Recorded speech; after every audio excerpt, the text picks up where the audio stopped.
First contact. The Galactic Confederation's survey vessel Eternal Dawn dropped out of hyperspace at the edge of Sol system, its crystalline hull gleaming in the distant sunlight. Senior observer Zaira Call stood on the bridge, her iridescent scales shifting colors as she studied the preliminary scans of the third planet. Another oxygen-nitrogen world, she noted, mandibles clicking in mild interest. Primitive technological signatures, mostly radio waves and chemical propulsion. Class 3 civilization at best. Her assistant, Nexel, flicked through holographic readouts with his lower appendages while maintaining the ship's position with his upper ones. Unusual energy patterns, though. Their power generation seems inefficient, scattered, nothing like the standard antimatter cores. Zaira dismissed his concerns with a wave. The Confederation had encountered thousands of emerging civilizations, and they all followed predictable patterns of development. This Earth would be no different, another species to eventually integrate into the vast network of galactic society. But protocol demanded they make contact. The Confederation's mission was to guide developing worlds, after all. Prepare a first contact package. Standard approach. We'll land near their largest governmental complex. The Eternal Dawn glided through space, its advanced stealth systems making it invisible to Earth's conventional radar. As they entered the atmosphere, Zaira expected the usual chaos. Panic, military responses, primitive weapons being fired uselessly at their ship. Instead, there was nothing. No response at all. Curious, Nexel said, running multiple scans. They must see us. Their orbital satellites are tracking us, but no reaction. The ship descended toward Washington, D.C., its landing systems deploying smoothly. Still no response from the humans. No military mobilization, no civilian panic. Just waiting. As the ship touched down on the National Mall, Zaira felt the first stirring of unease. This wasn't normal. Every other Class 3 civilization they'd contacted had responded with either fear or aggression. Never this calculated silence. The ship's doors opened, and a delegation of Confederation representatives emerged, Zaira at their head. They were met by a small group of humans in business attire, looking entirely unsurprised by the arrival of alien visitors. A woman stepped forward, her demeanor calm and professional. "Welcome to Earth. I'm Director Sarah Chen of the Terran Diplomatic Corps. We've been expecting you." Zaira's scales shifted to deep blue. Surprise. "You knew we were coming." "We detected your survey ships 3 years ago," Chen replied with a slight smile. "We've been watching your observations of our system. We thought it was time to let you make contact." "Impossible," Nexel chittered. "Our stealth technology is based on bending light and masking energy signatures," Chen finished for him. "We developed similar systems centuries ago. They have their limitations." Zaira struggled to maintain her diplomatic composure. This wasn't how first contact was supposed to go. These humans should be amazed, overwhelmed by the advanced technology before them. Instead, they seemed almost amused. "Director Chen," Zaira said carefully, "the Confederation comes in peace, offering membership in our galactic community. We can help guide your species' development." "Thank you," Chen interrupted politely, "but we'll have to decline membership at this time. Instead, we have a message for the Confederation." She handed Zaira a small device, surprisingly compatible with Confederation technology. As Zaira activated it, a holographic message appeared, displaying technical specifications that made her scales pale to white with shock. "This is a small sample of our defensive capabilities," Chen explained. "We've chosen to remain isolated thus far, focusing on our own development. We're happy to establish diplomatic relations and trade, but we will not be joining the Confederation as a subordinate species." Her smile remained pleasant, but her eyes hardened slightly. "Consider this a friendly warning. Earth is not a primitive world to be guided or controlled. Any aggressive action against us will be met with consequences that would be unfortunate for all involved." As Zara studied the specifications on the device, she realized with growing alarm that these humans hadn't just matched Confederation technology. They'd developed in entirely different directions, creating capabilities the Confederation had never even theorized. They hadn't found another primitive world to guide. They'd stumbled upon something far more dangerous, a species that had grown up in isolation, developing technologies and philosophies untethered from galactic standards.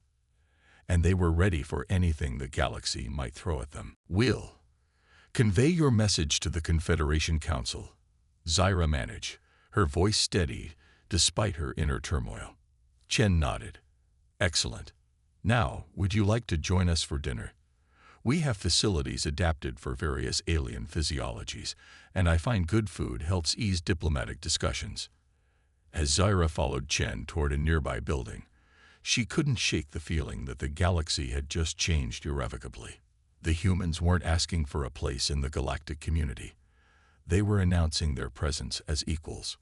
And somewhere in the back of her mind, a small voice whispered that perhaps they were more than equals. Perhaps they were something the galaxy wasn't ready for at all. The test. The Confederation Council chamber on Centaurus Prime buzzed with agitation. Hundreds of species representatives gathered in the crystalline amphitheater, their voices a cacophony of clicks, whistles, and electromagnetic pulses. At the center, Hyde Administrator Vexlor watched the replay of first contact with Earth for the 12th time. "Impossible," he rumbled, his gravitational field fluctuating with distress. "A Class 3 civilization cannot possess such technology." Observer Call must have been deceived. Admiral Kriax, commander of the Confederation Defense Fleet, rose from his cushion of magnetic force. "Then let us test their claims. I propose a probe of their defenses. Nothing aggressive, merely a routine patrol passing through their system. If these humans are bluffing, we'll know. And if they're not?"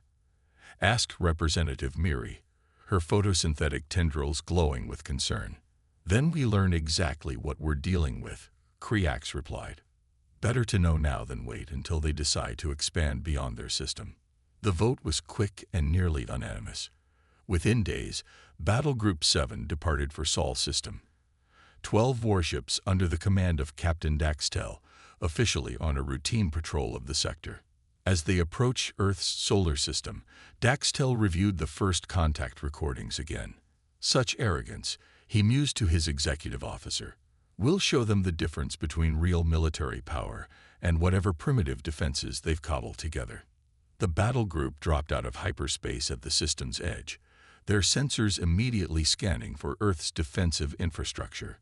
They expected to find orbital platforms, perhaps some crude energy shields.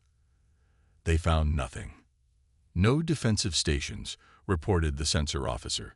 "No shield generators, no weapon emplacements, just civilian satellites and space debris."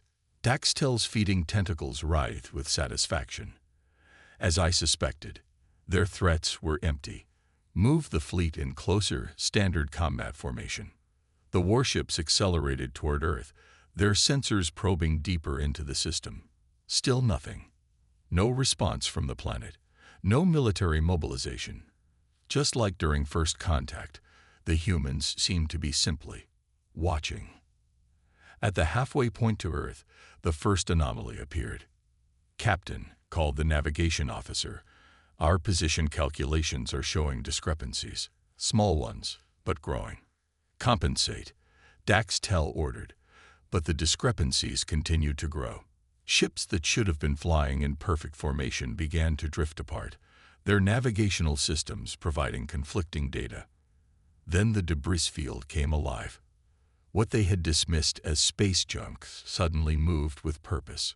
Thousands of small objects, previously appearing inert, activated simultaneously. They weren't weapons. They were worse. They were gravity manipulators, each one subtly altering space-time around it. The battle group found itself trapped in a web of conflicting gravitational fields, their carefully plotted course becoming a maze of invisible forces pulling them in different directions. "Impossible," Daxtel whispered. "This level of gravitational engineering." The Confederation had theorized about such technology, but had never managed to make it work. The power requirements alone should have been detectable. A transmission cut through their confusion, text only, in perfect Confederation standard. This is your only warning. Your ships are currently trapped in a gravitational web. Any aggressive action will result in the web contracting. We recommend you choose your next moves carefully. Daxtel's pride warred with his tactical training. They could attempt to fight. Their weapons were still operational. But fighting an enemy who could manipulate gravity itself, who had somehow hidden this technology from their most advanced sensors. Before he could decide, his weapons officer called out in alarm. "Captain, our weapon systems. They're transforming." On screens throughout the battle group, they watched in horror as their quantum torpedoes and plasma cannons literally rebuilt themselves at the molecular level. Microscopic machines, previously undetectable, had infiltrated their systems and were calmly disassembling their weapons. Nanites. Daxtel's color shifted to pale yellow. Fear. But our shields are designed to stop energy and matter. Came a new transmission, this time with video. Director Chen's face appeared on their screens, still wearing that same calm smile. Your shields don't account for quantum entanglement. We seeded your ships with these nanites the moment you entered the system. They've been dormant until now. The implications were staggering. These humans hadn't just matched Confederation technology. They'd transcended it. They understood principles of physics the Confederation hadn't even discovered. Return to Confederation space, Chen continued. Tell your council what you've seen here. We're happy to maintain peaceful relations, but we will not tolerate military probes or threats. Next time, our response won't be so gentle. As Battle Group 7 limped back to Confederation space, their weapons transformed into inert metal and their ships still shaking from the gravitational distortions, Daxtel realized they had gravely miscalculated. Earth wasn't just ready for the galaxy. They were generations ahead, walking paths of technological development the Confederation had never imagined. And they had been content to stay quiet, hidden, until the galaxy came knocking. The real question now was, what would the Confederation do with this knowledge? And more importantly, what else were the humans capable of? Escalation. The Confederation Council's emergency session lasted for 7 standard days. Representatives from 1,000 worlds argued, threatened, and pleaded as they grappled with the implications of Battle Group 7's humiliation. Finally, High Administrator Vexlor called for silence. We cannot allow this to stand, he declared, his gravitational field pulsing with determination. These humans have not merely defied us. They have demonstrated technology that threatens the very foundation of Confederation security. If they can bypass our shields, disable our weapons, what's to stop them from attacking us? Admiral Kriax, his pride still stinging from his failed probe strategy, stepped forward. I propose a full military response. Not a probe, not a test, overwhelming force. We'll commit 30% of the defense fleet. No nascent civilization, no matter how advanced, can withstand the combined might of 1,000 worlds. The vote was closer this time, but fear won out over caution. Within weeks, the largest fleet ever assembled by the Confederation approached Sol system. 500 capital ships, 2,000 support vessels, and over 1 million troops prepared for what they believed would be a swift and decisive victory. Fleet Admiral Zirex, a veteran of 100 campaigns, addressed his commanders from the bridge of the super dreadnought Eternal Dominion. We will not underestimate these humans again, he declared. All ships will operate on isolated systems, no network connections that could be compromised. We've developed countermeasures for their gravitational anomalies and quantum infiltration. This time, we show them the true meaning of galactic power. The fleet dropped out of hyperspace in perfect formation, far enough from Earth to deploy their full battle screen. They expected resistance, prepared for any repetition of the tricks that had defeated Battle Group 7. Instead, they found Earth's orbit empty. No debris field, no satellites, No signs of the technology that had so thoroughly humbled their previous expedition. Even the civilian infrastructure had vanished. "Full scan," Zyrex ordered. "Find their defenses." The scan revealed nothing. Earth appeared exactly as it had when first discovered. A Class 3 civilization with primitive technology. Cities gleamed below, aircraft moved through the atmosphere, but there was no sign of advanced defensive systems. "They're hiding," Zyrex growled. "Begin the attack. Target military installations first then." He never finished the sentence. Throughout the fleet, every quantum computer simultaneously displayed the same message. "Thank you for accepting our invitation." The void around the fleet rippled like disturbed water. Space itself seemed to fold, revealing what had been hidden behind countless layers of dimensional manipulation. Earth's true orbital defense grid emerged from nowhere. Not mere stations or satellites, but an interwoven mesh of technology that defied conventional physics. Before the Confederation fleet could react, the mesh activated. Ships found themselves cut off from hyperspace, their engines responding to commands that no one had given. Weapon systems aimed themselves at friendly vessels. Communication channels filled with impossible signals that rewrote security protocols faster than they could be purged. "Status report," Zyrex demanded. "They're everywhere," his technology officer replied, mandibles clicking in panic.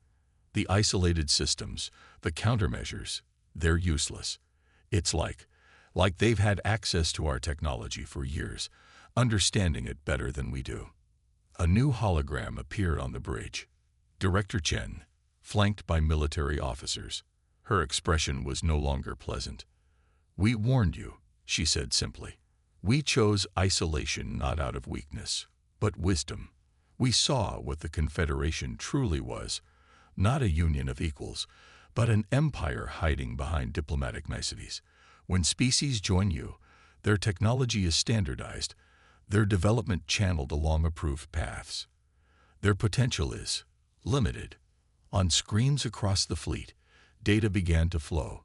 Technical specifications, historical records, scientific theorems. The humans weren't just showing their military might. They were demonstrating how far they had diverged from the Confederation's understanding of physics, biology, and engineering. "Humanity chose a different path," Chen continued.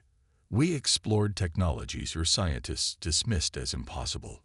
We developed defenses you never imagined because you were too focused on your approved methods of warfare. And we watched as you turned 1,000 species into pale copies of each other." The fleet's engines activated, but not under Confederation control. Ships began moving into a new formation, arranged like pieces on a game board. "We could destroy this fleet," Chen said.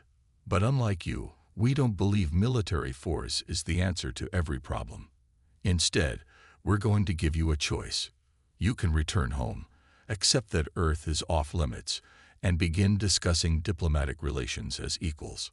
Or," she gestured, and a small portion of the orbital mesh pulsed. 20 Confederation ships simply ceased to exist, not destroyed, but erased from spacetime itself. "The choice is yours, Admiral," Chen concluded. "But know this, if you choose war, you will learn exactly why we warned you not to cross us. Humanity has no desire to rule the galaxy, but we will not bow to those who do."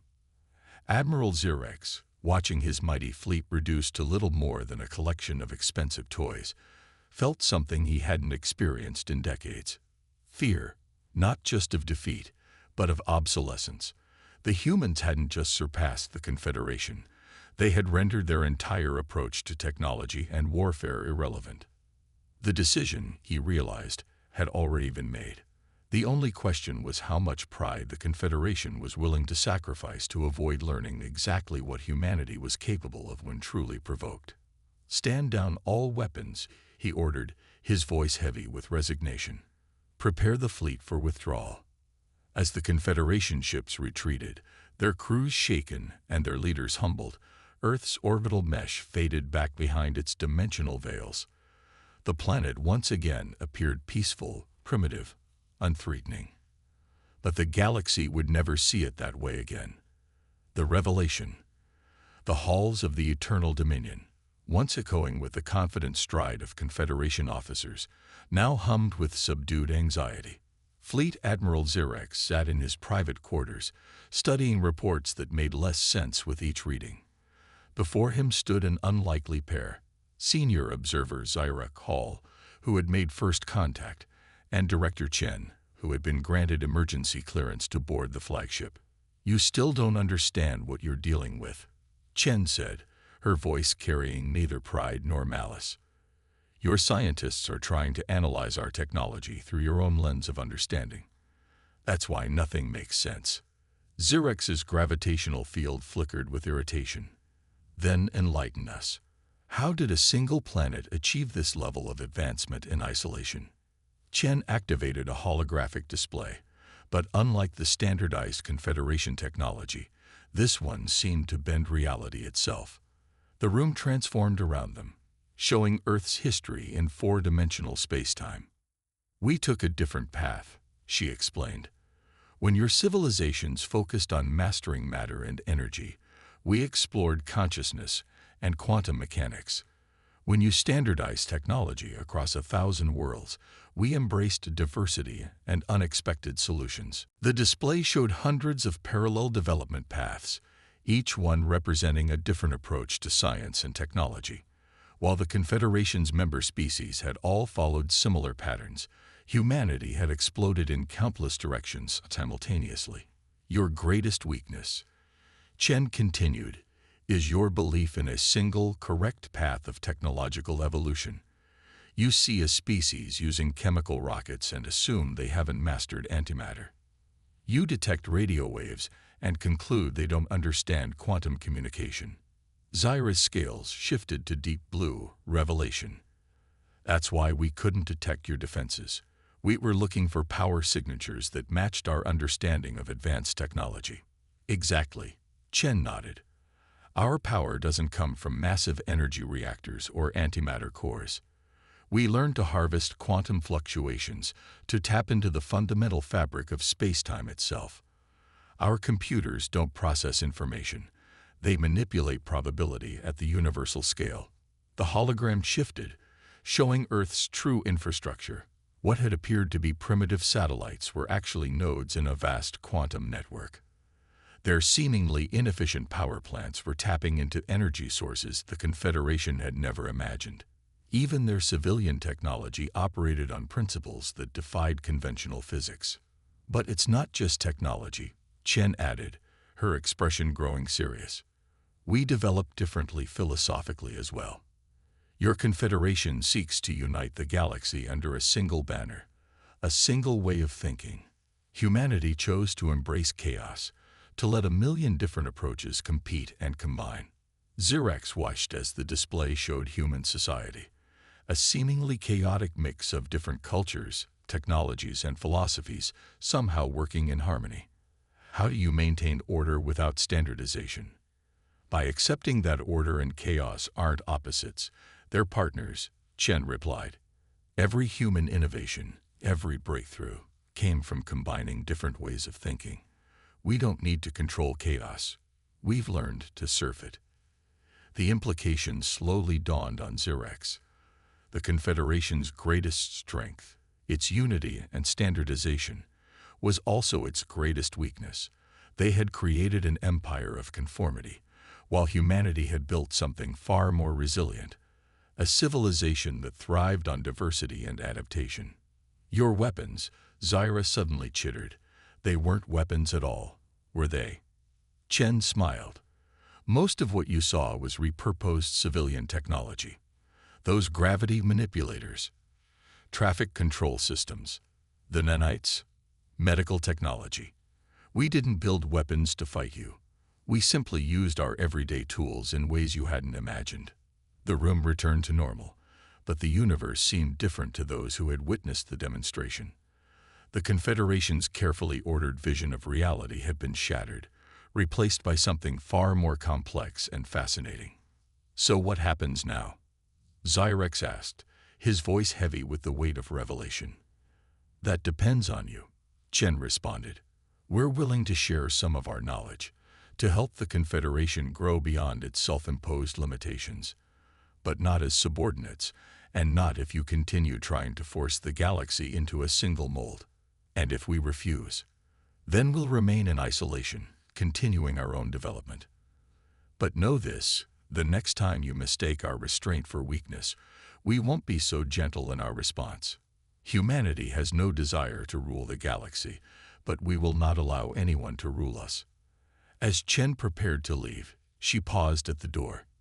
Your civilization spans 1,000 worlds, Admiral. Imagine what you could achieve if you let each of those worlds find its own path, instead of forcing them all down the same road.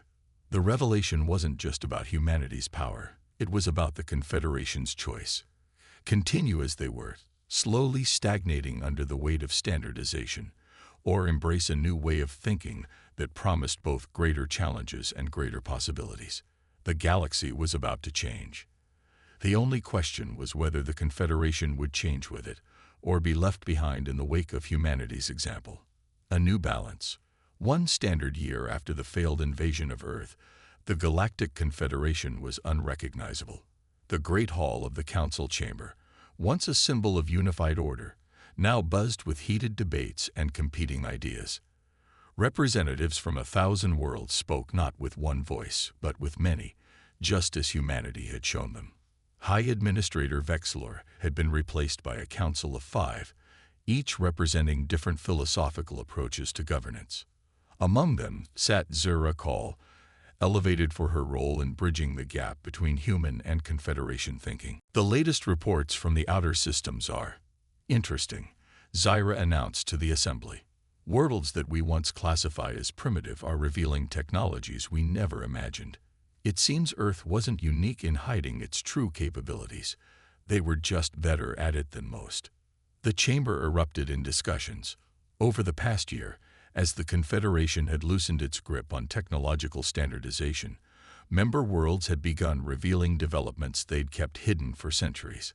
Fear of being forced to conform had driven many civilizations to maintain a facade of compliance while secretly pursuing their own paths.